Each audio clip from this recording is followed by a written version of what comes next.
We are now going to create the what and who section, which is this one here in the middle. In this one we see a nested grid system. Here we have the first column with a background image, heading, paragraph and button, and then one more of that. Now when we reach the medium breakpoint size, we can see it turns into a 2-column grid. But these two similar sections are still stacked on top of each other. Now when we reach the large breakpoint, we can see that the outer grid comes into effect and now have 2 columns. So the outer grid and the inner grid both have 2 columns for large devices and up. Finally, we're giving this section the gray background, just like we did with the hero section. Alright, so back in our code editor, we start creating a new div tag, and we'll give it the class what and who to target this with custom CSS later on. Then we'll add a horizontal grid by using the GridX class, and we won't use any padding or margin for this grid.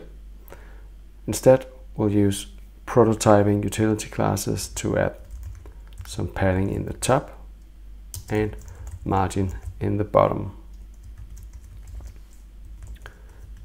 Now inside of this, we'll create our column using the class cell.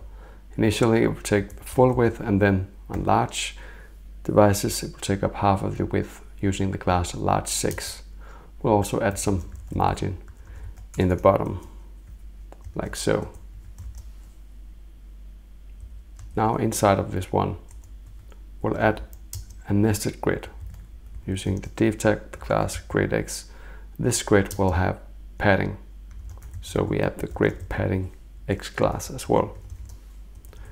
Inside of this, we can now create our column using the cell class and medium 6. So this will take up full width initially and then turn into a 2-column grid on medium devices and up.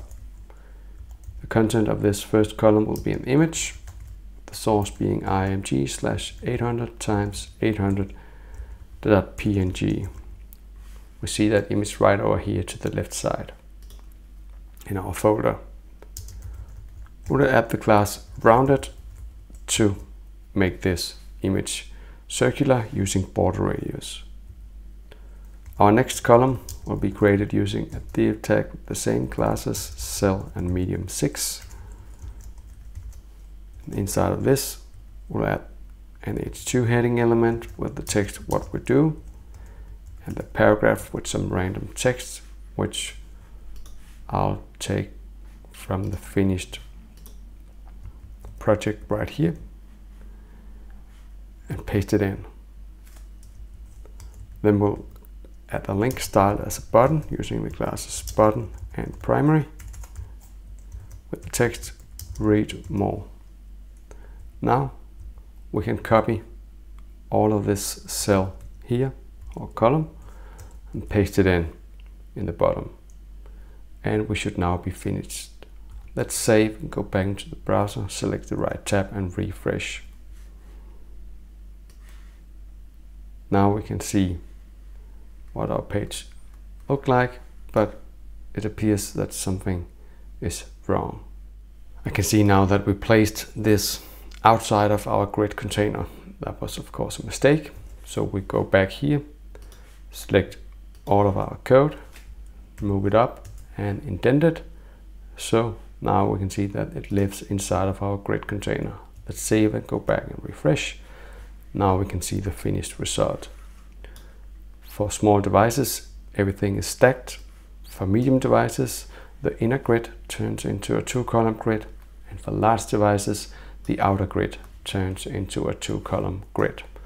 The very last thing we need to do is change the text of this heading and apply the same background as the hero section has. So in our code editor, we change this text to who we are, and then we can see that we used this class what and who here. So we go up to our style tag in the head tag and add the class what, who. We save, go back into the browser and refresh. Now everything looks like we expected.